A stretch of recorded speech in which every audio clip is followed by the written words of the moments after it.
ప్రజల కోసం ప్రగతి కోసం ఎన్టీఆర్ రమణన్న నాయకత్వం దేశం బయట తీసుకుందాం ఆ తర్వాత ర్యాలీ తీసుకుందాం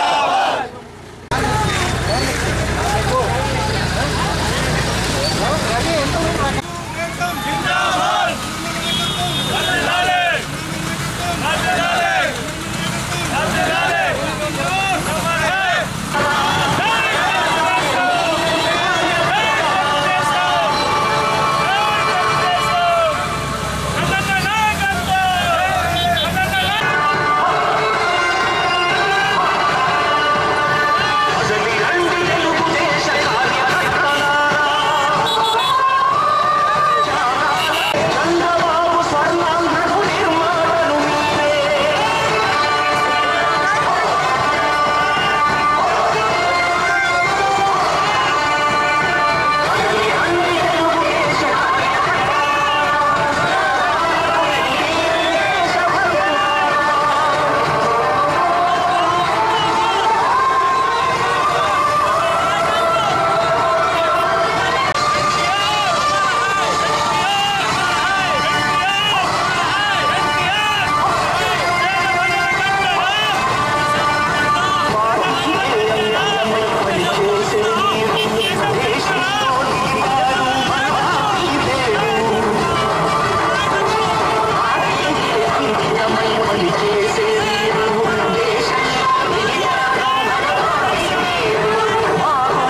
ప్రజా వ్యతిరేక విధానాలను తెలుగుదేశం పార్టీ ఎప్పటికప్పుడు కూడా ఎండగడుతూనే ఉన్నది.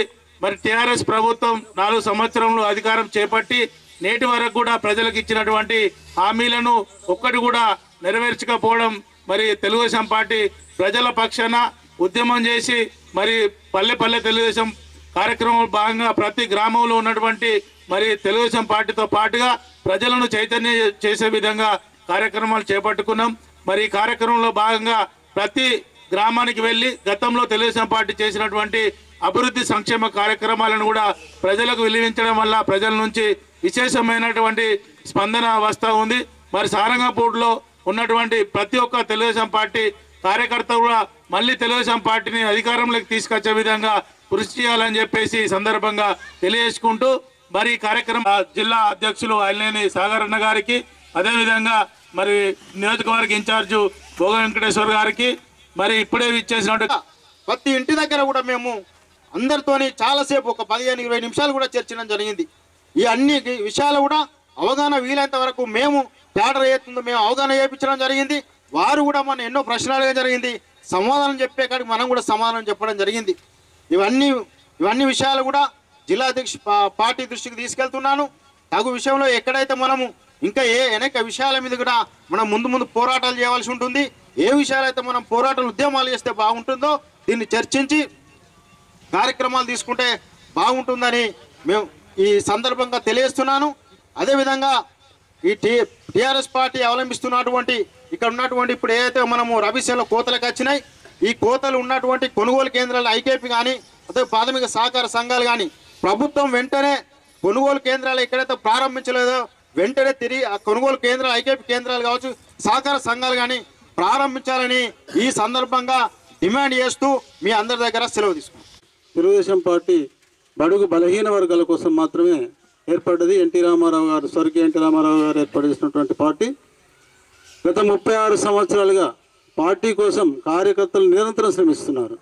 లీడర్లు వస్తారు పోతారు, కార్యకర్తల్లోనే మళ్ళీ లీడర్ తయారవుతాడు. కాబట్టి తెలుగుదేశం పార్టీ వదిలిపెట్టిపోయినటువంటి కార్యకర్త వదిలిపెట్టినటువంటి సందర్భం ఎక్కడ లేదు.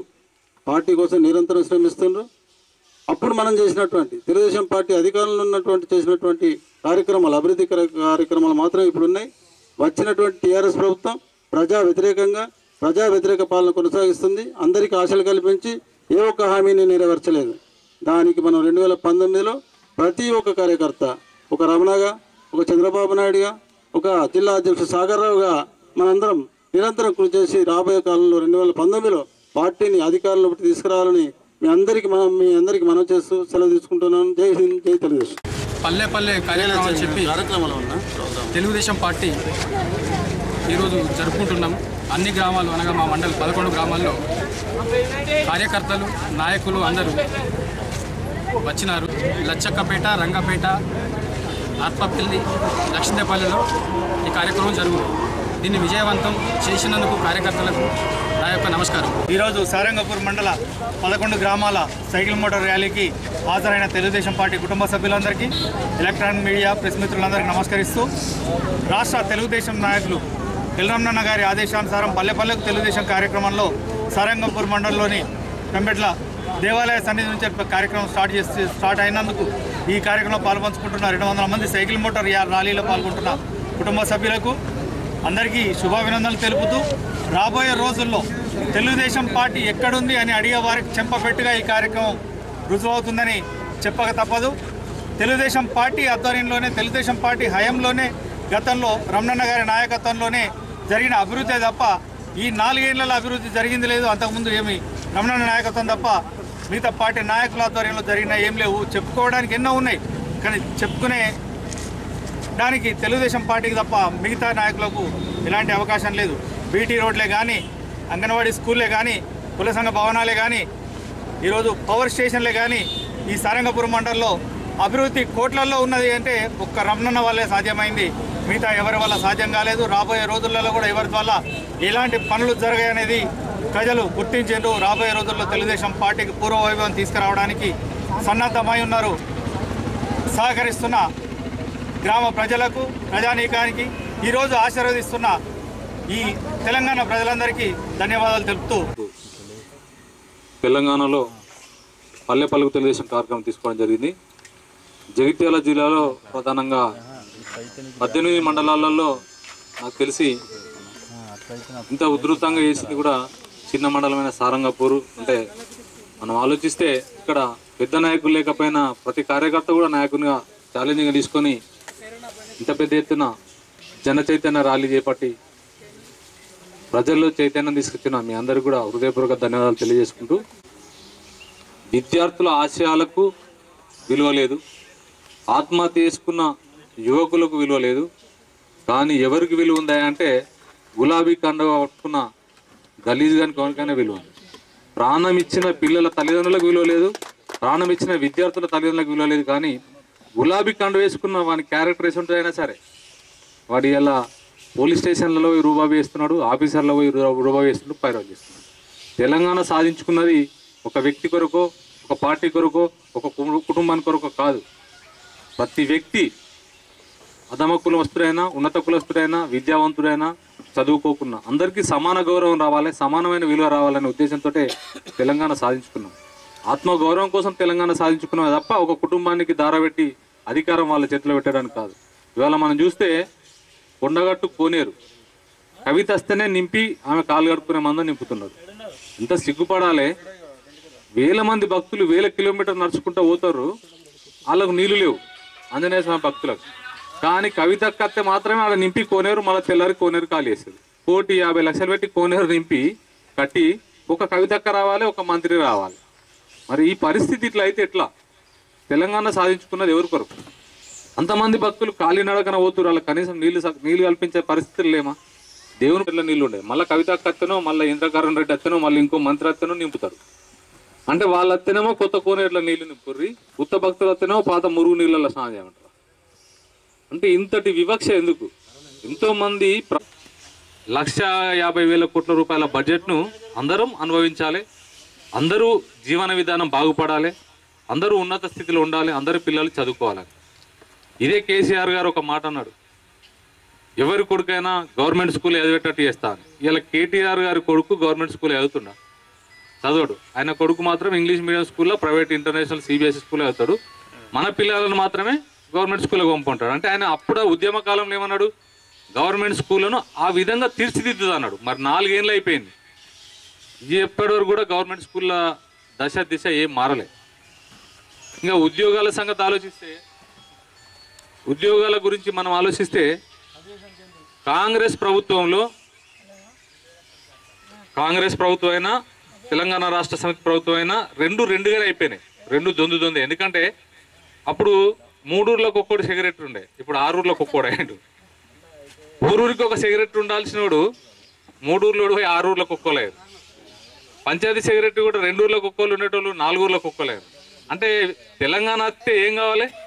ఊరికొక పంచాయతీ సెక్రటరీ, ఊరికొక రెవెన్యూ కార్యదర్శి ఉంటే అందుబాటులో ఉన్నట్టు. మన తెలంగాణ మనం సాధించుకున్నప్పుడు మన పిల్లలను ఉద్యోగాల్లో పెట్టుకోవచ్చు కదా. నువ్వు ఆఫ్టర్ ఆల్ సెక్రటరీలనే ఈ రోజు వరకు 4 ఏళ్ళ వరకు రిక్రూట్ చేయలేకపోయినావు. ఇంకా కరీంనగర్ డల్లాస్ చేస్తా, వరంగల్ న్యూయార్క్ చేస్తా, హైదరాబాద్ ఇస్తాంబుల్ చేస్తాను. కేవలం తెలంగాణ రాష్ట్ర సమితి నాయకులు ప్రతి ఒక్కరు కూడా మాటలను నమ్ముకొని మాత్రమే పాలన చేస్తారు తప్ప చేతలను కాదు. 2 లక్షల మీద అమ్ముకుంటున్నారు. ఎవరు లాభపడుతున్నారు? ట్రాక్టర్లు ఇవ్వడం వల్ల ఎవరైనా లాభపడుతురా? లాభపడుతుంది. అదే నువ్వు ప్రతి రైతుకు 2 లక్షల అప్పు మాఫీ చేసి పారే, అందరికీ వస్తుంది. ఉన్నోనికి వచ్చే, లేనోనికి వచ్చే, టీఆర్ఎస్కి వచ్చే, కాంగ్రెస్ వచ్చే, టీడీపీకి వచ్చే, ఇంట్లో ఉన్న మలయ్య కూడా వస్తుంది కాదా? ఇట్లా ట్రాక్టర్లు ఇవ్వడం వల్ల ఎవరికి వస్తుంది? వాళ్ళకి వస్తుంది. వాళ్ళు కూడా ఏమైనా లాభపడుతున్నారు అంటే వచ్చిన 5 లక్షలకి 2 లక్షలు నువ్వు ఉంచుకొని ఇంకొకరు తెల్లారు అమ్మేస్తారు షోరూమ్కి వెళ్ళి. అటే జగిత్యాల జిల్లాలో నేను ఛాలెంజ్ చేస్తున్నా, టీఆర్ఎస్ నాయకులు ఎవరికైనా సరే దమ్ముంటే చర్చ పెట్టరు, మేము విత్ లిస్టు పెడతాం. ఏ ట్రాక్టర్ ఎవరు దుంతురు, ఎవరికి అమ్మీరు, ఎంత తీసుకున్నారని. లేకపోతే వాళ్ళన్న గూలే ఇవ్వాలి, నేను అమ్మలేదని మేము పేర్లు పెట్టి చెప్తాం, వీళ్ళు అమ్మీరు, వీళ్ళు అమ్మలేదు, నేను అమ్మలేదు, మేము గూలే చెప్తాం, వీళ్ళు అమ్మీరు అని చెప్పి గూలే చెప్తాం. మాకేమన్నా అంటే ప్రభుత్వం అంటే రాజశేఖర రెడ్డి గారు కూడా సేమ్, రాజశేఖర రెడ్డి కాంగ్రెస్ కూడా ఇట్లనే చేసిండు. రైతు ఏమి అప్పుడు ఏమి రైతు మిత్రులా ఆదర్శ రైతులు పెట్టిండు. ఆదర్శ రైతులు పెట్టి నెల వేయించుకుంటా నేను నెల. మా టీఆర్ఎస్ వాళ్ళు అయితే, మా కాంగ్రెస్ వాళ్ళు అయితే అయిపోయా, ఇక నెల నీకు 1000 ఇస్తా. వ్యవసాయం చేయనోడు ఆదర్శ రైతు అయిపోయాడు, ఇంకో ఉత్త శాతగానోడు కూడా ఆదర్శాలు అయిపోయి సేమ్ వీళ్ళు కూడా అట్లే వేసారు, హార్వెస్టర్లు కూడా అట్లే ఇస్తున్నారు. ఇది ఒక్కటనే కాదు, ఏ వ్యవహారమైనా ప్రజాస్వామ్యంలో ప్రజల ఆలోచనలకు వ్యతిరేకంగా పనిచేసినప్పుడు ఖచ్చితంగా ఆ ప్రభుత్వం గద్దెదిక తప్పదు. నియంత్రిత పోకడలకు ఎవరు ఊరుకునే సమస్య లేదు. కాబట్టి ఇంత కష్టపడి ఇంత ప్రతికూల పరిస్థితులలో సుమారు 14 సంవత్సరాలుగా రాష్ట్రంలో మనం అధికారం లేకపోయినా ప్రతి కార్యకర్త పార్టీ వెన్నంటున్నాడు. కాబట్టి తెలుగుదేశం పార్టీ కార్యకర్తలందరికీ 14 సంవత్సరాల వనవాసం అయిపోయింది. ఇప్పుడు మనం ఖచ్చితంగా జనవాసంలో ఉంటున్నాం, జనం కోసం పనిచేస్తున్నాం. కాబట్టి రానున్నది మంచి కాలమే. రాష్ట్రంలో కాంగ్రెస్ అధికారంలోకి రావాలన్నా టీఆర్ఎస్ అధికారంలోకి రావాలన్నా తెలుగుదేశం పార్టీ కార్యకర్తనే ముఖ్యం. తెలుగుదేశం పార్టీ కార్యకర్త లేకపోతే టీఆర్ఎస్ అధికారం రాదు, కాంగ్రెస్ అధికారం. మనం మాత్రమే కీ అవుతాం. ఎందుకంటే మనం ప్రజలలో ఉన్నాం, ప్రజల కోసం పనిచేస్తున్నాం, నిస్వార్థంగా పనిచేస్తున్నాం. ఏ రోజు ప్రజల సొమ్మును ఆశించలే, ప్రజల గురించే పట్టించుకున్నాం తప్ప వ్యక్తిగతంగా స్వార్థం కోసం మనం ఆలోచించలేదు. కాబట్టి ఖచ్చితంగా తెలుగుదేశం పార్టీ కార్యకర్తలందరికీ సరైన గుర్తింపు వస్తాయి. కాబట్టి ఇంత కష్టపడి 43 టెంపరేచర్ల ఇవాళ పేపర్లో ఏదైనా టీఆర్ఎస్ ప్లీనరీ రేపు ఉందంటే చేపల పులుసు రొయ్యల పులుసు అన్నారు. మా వాళ్ళకు పప్పు నీళ్ళు పెట్టడానికి కూడా కష్టమైనా మా వాళ్ళందరూ వస్తారు. కాబట్టి మనకు అన్ని పెట్టుకోలేకపోయినా ఉన్న కాడికి ఛాయ నీళ్ళు తాగో పప్పు అన్నం తినే మన కష్టపడుతున్నాం. కాబట్టి ప్రతి కార్యకర్త కూడా హృదయపూర్వక కృతజ్ఞత తెలియజేసుకుంటూ ఎప్పుడైనా సరే నమ్మిన సిద్ధాంతం కోసం పనిచేద్దాం, నమ్మిన నాయకుని కోసం పనిచేద్దాం, నమ్ముకున్న జెండా కోసం పనిచేద్దాం. ఆటుపోట్లు వస్తాయి పోతాయి, ఎండాకాలం లెక్క ఎప్పుడు ఎండాకాలం ఉండదు, ఎప్పుడు వానాకాలం ఉండదు, ఎప్పుడు టీఆర్ఎస్ అధికారం ఉండదు, ఎప్పుడు కాంగ్రెస్ అధికారం. మంచి రోజులు తప్పకుండా వస్తాయి. ప్రజాస్వామ్యంలో ప్రతి ఒక్కరికి గుర్తింపు వస్తుంది, కొంత ఆలస్యంగా వస్తాయి కావచ్చు. మనలాంటి వాళ్ళకి కొంత కష్టం వచ్చింది కాబట్టి తప్పనిసరిగా మనం ప్రజల్లో ఉందామని మరొకసారి మనం చేసుకుంటూ